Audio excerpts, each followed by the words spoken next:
अब भैंस मारे तो ऊपर में घूमत रह जाएगा जा घूम घूम ऊपर में घूम भैंस मार दिया तो आगे स्टेटस लगेगा चला गया चांद कहाँ आसमां को छोड़ के। पता हार्दिक पांड्या ने क्या किया था, बहुत तेज का शॉट मारा था, उसको केन विलियमसन जी ने क्या किया, उसको पकड़ा और मैच लगा। अरे बाप रे बाप, अरे बाप रे बाप, बहुत तेज बढ़ता जाता है। कोई घा लगा दे तेरे ना ऊपर को मारे खींच के मारे एकदम चही चला। तो स्वागत है मेरे इस नए वीडियो में। इस वीडियो में हम जानने वाले हैं न्यूटन के द्वितीय नियम के बारे में, न्यूटन के गति के द्वितीय नियम के बारे में, Newton second law of motion. लेकिन उससे जाने से पहले हम लोग उससे पहले एक टॉपिक को पढ़ेंगे जिसका नाम है मोमेंटम यानी संवेग।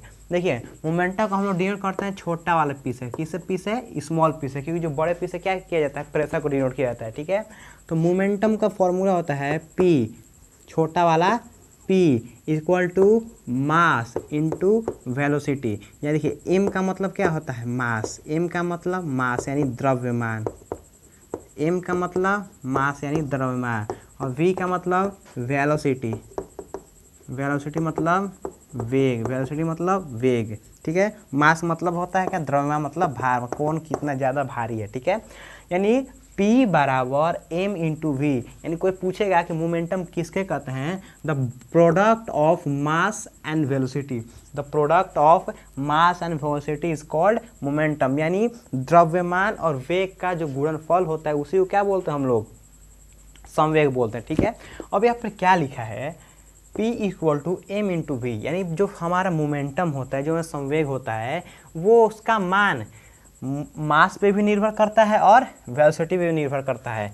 क्या, जो हमारा मोमेंटम है, संवेग का मान द्रव्यमान और वेलोसिटी दोनों पर निर्भर करता है। यानी द्रव्यमान का जो मान है वो मोमेंटम, जो मोमेंटम का जो मान है वो मास और वेलोसिटी दोनों पर डिपेंड करता है। एग्जाम्पल का जरिए समझते हैं। देखिए सबसे पहले हम मास का देखते हैं। ठीक है, मान लीजिए एक साइकिल है, ठीक है, उसका स्पीड कितना है, 30 किलोमीटर पर आवर। ठीक है, यहाँ पे कोई खड़ा है, इंसान खूब खुश है, खड़ा है, साइकिल वाला आके मार दिया ढाई से, कोई घा लगा दे तेरे ना ऊपर के मारे खींच के मारे एकदम चही चलाने था, कहे चलाने था तू, अब खिसिया का जगह। अच्छा रुक रुक रुक रुक, मारा है ना, ये क्या, ये साइकिल लिया, इसमें क्या हुआ, तनी सी मारा, गया हॉस्पिटल, इस पर दवाई लगे, ठीक हो गया।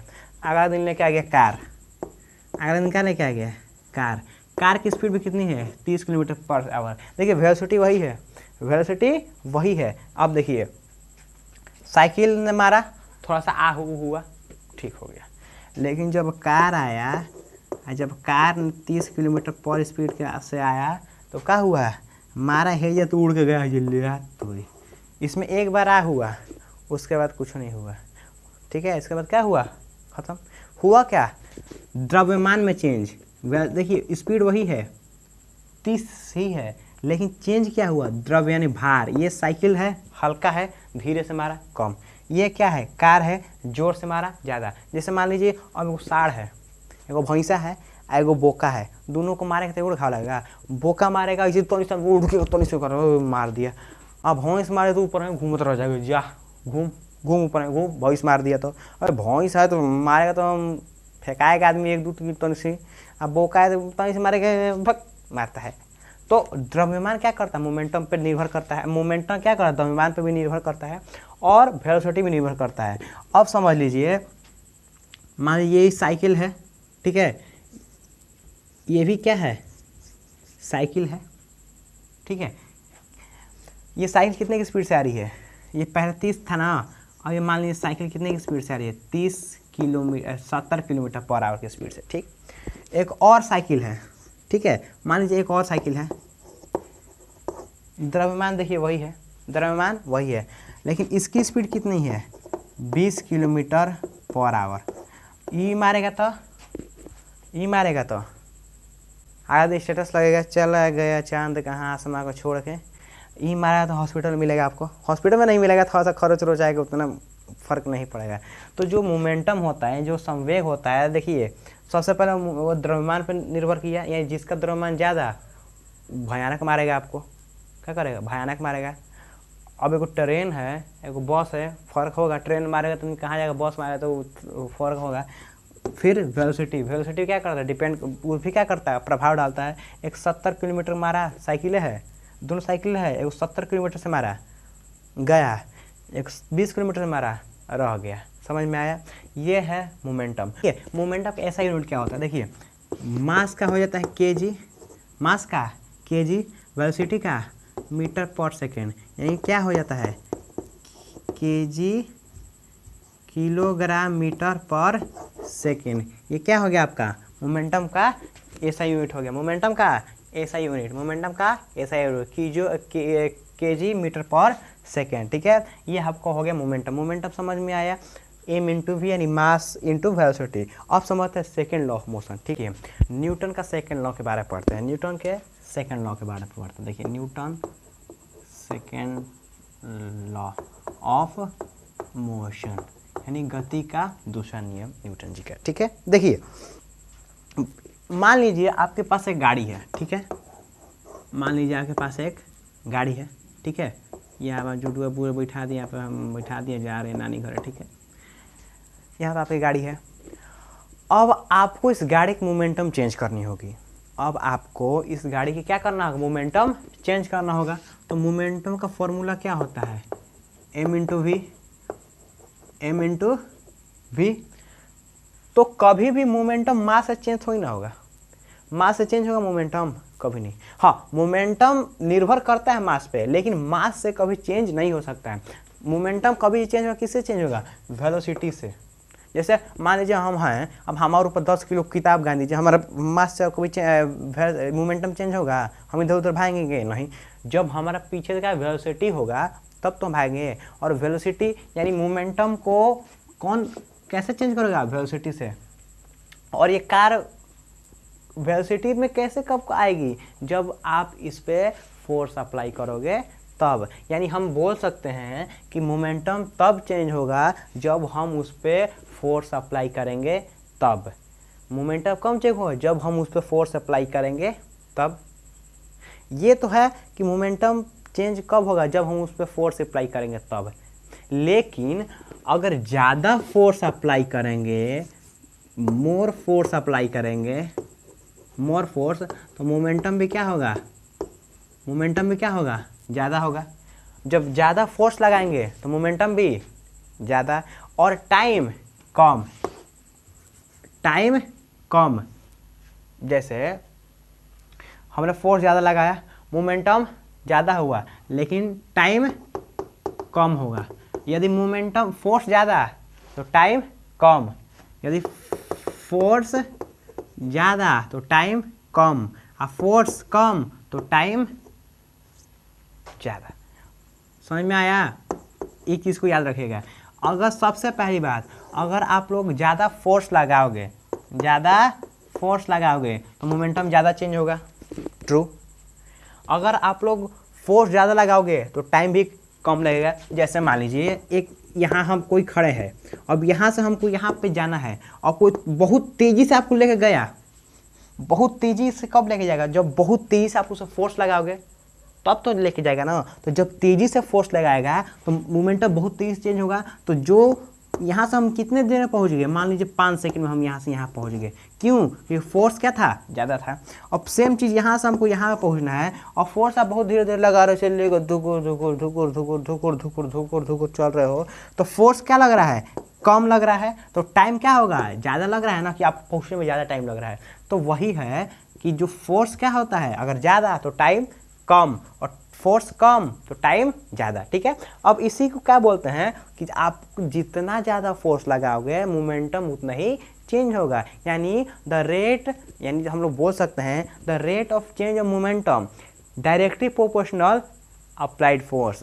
यानी जो मोमेंटम का जो चेंज होने के जो रेट है, यानी जो मोमेंटम का जो बदलने का जो दर है, वो किसके बराबर होगा, किसके प्रोपोर्शनल होगा, तो फोर्स के। यानी देखिए फोर्स, फोर्स डायरेक्टली प्रोपोर्शनल किसके होगा, rate of change of momentum.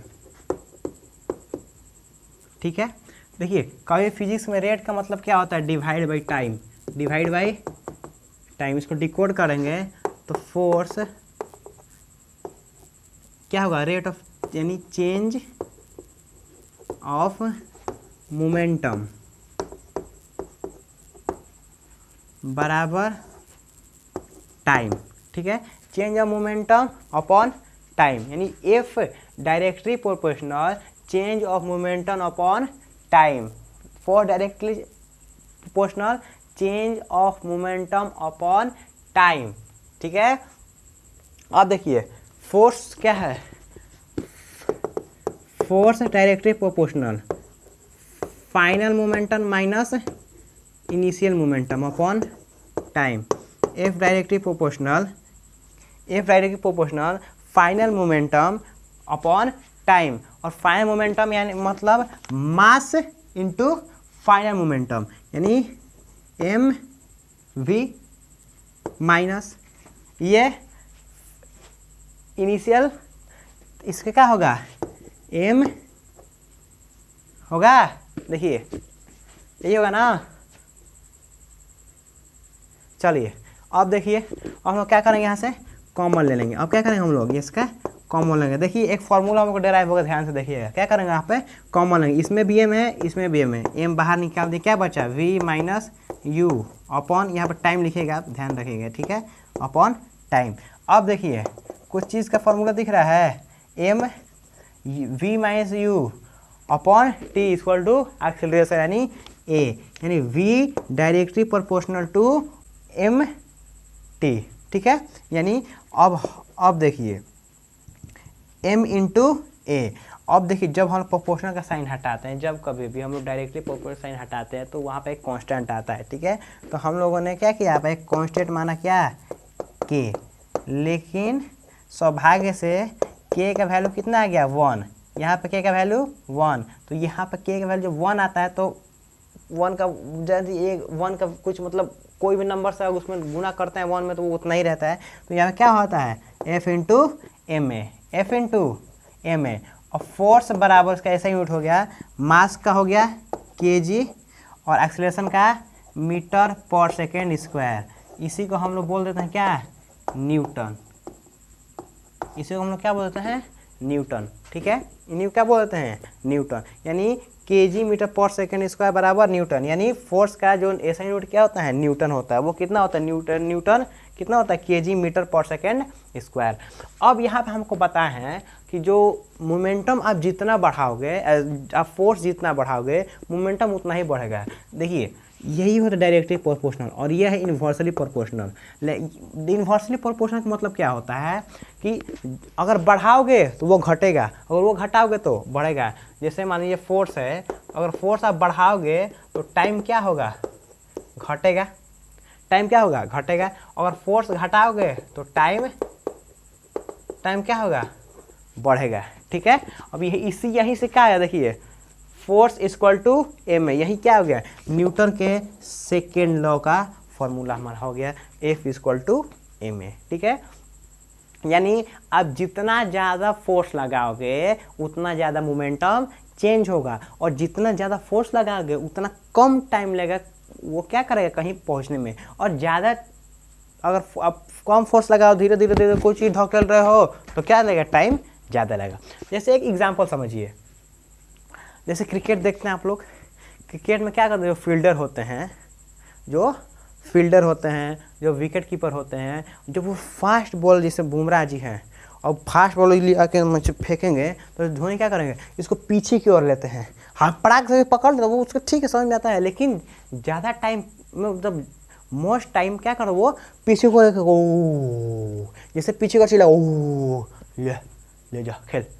क्यों ऐसा क्यों होता है? वो चाहे डायरेक्ट से पकड़ सकते हैं, पकड़ते भी डायरेक्ट, मतलब जब बहुत ज़्यादा रिफ्लेक्स होता है तब आप डायरेक्ट पकड़ लेता है, लेकिन जब आप तुरंत पकड़ोगे तो क्या है चोट ज़्यादा लगती है। क्यों?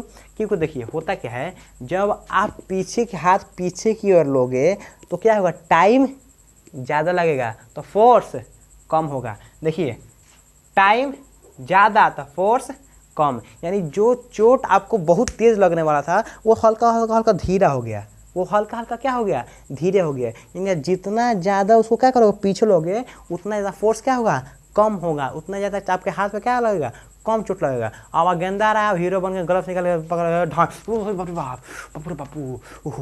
जैसे एक हार्दिक पांड्या इधर भी मैच हुआ था, हार्दिक पांड्या ने क्या किया था, बहुत तेज का शॉट मारा था, उसको केन विलियमसन जी ने क्या किया, उसको पकड़ा और नचना, अरे बाप रे बाप, बहुत तेज बढ़ता था। उन्होंने क्या किया, मोमेंटम को एक खाली फिजिक्स शायद कम पढ़े होंगे, क्या क्या फिजिक्स कम पढ़े होंगे, और फिजिक्स कम पढ़ने के देखिए क्रिकेट में तो फिजिक्स पढ़े, उसमें तुरंत पकड़ना होता है।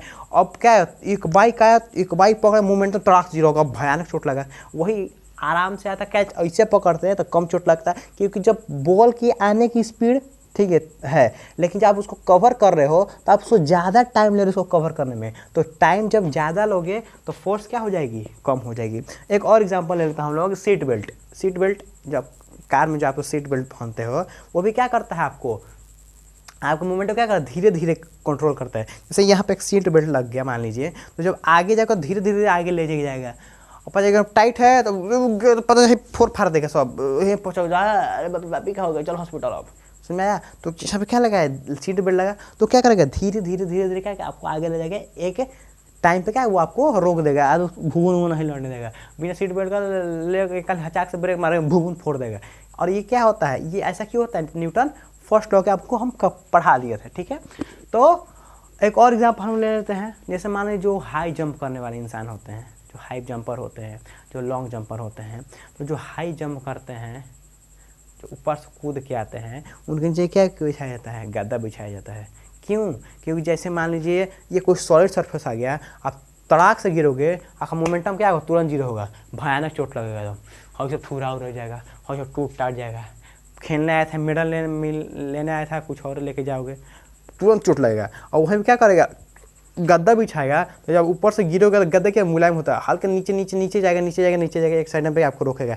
तो क्या कर, आपको नीचे जब आ रहे हो तो जब आपका इम्पैक्ट क्या हो रहा है, पूरे पे फैल जा रहा है। जब सॉलिड है तो जब आप गिरोगे पूरा इम्पैक्ट एक ही जगह है, तो भयानक से मम्मी लगेगा ना। लेकिन जब आप एक जगह पे गिरोगे, तो जब आप किसी गद्दे पे या मुलायम चीज़ पे गिरोगे, तो क्या होगा, आप जब गिरोगे तो जो आपका जो इम्पैक्ट है क्या पूरा होगा, और उसका टाइम क्या होगा, ज़्यादा लगेगा। जब टाइम ज़्यादा लगेगा तो फोर्स कम लगेगा, टाइम ज़्यादा लगेगा तो फोर्स कम लगेगा नहीं लगेगा। अब वही बालू होता है, जो हम लोग ऐसे आगे कूदते हैं, लॉन्ग जंप ऐसे लेकर कूदते हैं, वहाँ पर क्या होता है, बालू होता है, या जो भूरी मिट्टी वो होता है। क्योंकि जब आप गिरोगे तो बालू मिट्टी क्या आपको हल्का से धीरे धीरे बुलाएगा, क्या यार धीरे धीरे आओ, तो तेज मत आओ, ढेर तेज जाएगा, फूट जाएगा, ठीक है। आराम से वो खींचेगा, आओ बाबू आओ बैठो, ये हड़ा से खींचेगा, बोले बैठ, चोट लग जाएगा, ठीक है। शॉर्ट चीज़ में क्या होता है, हड़ा से ले आज जो आराम से, उसमें ज़्यादा चोट लगा, मूवमेंट तुरंत 0 होगा। वो क्या आराम से बैठेगा, आ बाबू आ बैठो, नाश्ता पानी लाए बाबू, ना चोट नहीं लगा ना, ठीक है। तो यही होता है कि अगर कोई भी चीज़ एक बाइक से 0 हो जाए, जैसे मान लीजिए हमारा मुक्का है, ठीक है, और हम इस पर बहुत जोर से एकदम मारें, ये तो कॉमन सेंस की बात है, चोट लगेगा, इसमें कोई इतना हैरान होकर देखने की बात है, चोट लगेगा। क्यों, कि जब हम इस पर इसे मारेंगे तो एक बाइक मोमेंटम 0 होगा, एक बाइक क्या होगा, मोमेंटम 0 होगा। अब यहीं पे गद्दी है, अब उसको हम मारे कचा के कहता ना, उस पर चोट लगेगा नहीं, क्योंकि उसका क्या होगा, टाइम ज़्यादा ले रहा है इम्पैक्ट करने में। तो जब टाइम ज़्यादा लगेगा तो फोर्स कम लगेगा, और जब टाइम कम लगेगा तो फोर्स ज़्यादा लगेगा। तो वैसे जब तुरंत मारेगा तो भाई चोट लगेगा, ओहो नहीं दिखाएंगे बाबू, बड़ी चोट लग गया। तो यही है न्यूटन का सेकेंड लॉ, F=ma, यानी आप जितना ज़्यादा फोर्स अप्लाई करोगे, मोमेंटम उतना ही चेंज होगा, यानी फोर्स =ma, यानी फोर्स बराबर मास इंटू एक्सेलरेशन। ये किससे आया, देखिए इससे हम लोगों ने क्या किया, इसको डिराइव कर दिया है, ठीक है। इसका ऐसा यूनिट क्या होता है, इसका ऐसा यूनिट आपने देखा kg/s², इसी को हम लोग क्या बोलते हैं, न्यूटन, इसी को हम लोग क्या बोलते हैं, न्यूटन। तो मुझे आशा है कि आपको न्यूटन का second law, Newton second law of motion अच्छे से समझ में आया होगा। अगर वीडियो नहीं, अभी हम लोग एक हुआ, सेकंड हुआ, फर्स्ट हो गया, सेकंड हुआ, न्यूटन का थर्ड लॉ हम लोग अगले वीडियो में पढ़ेंगे, ठीक है। अब चालू करते हैं। अगर वीडियो अच्छी लगे तो वीडियो को लाइक करें। Thanks for watching video.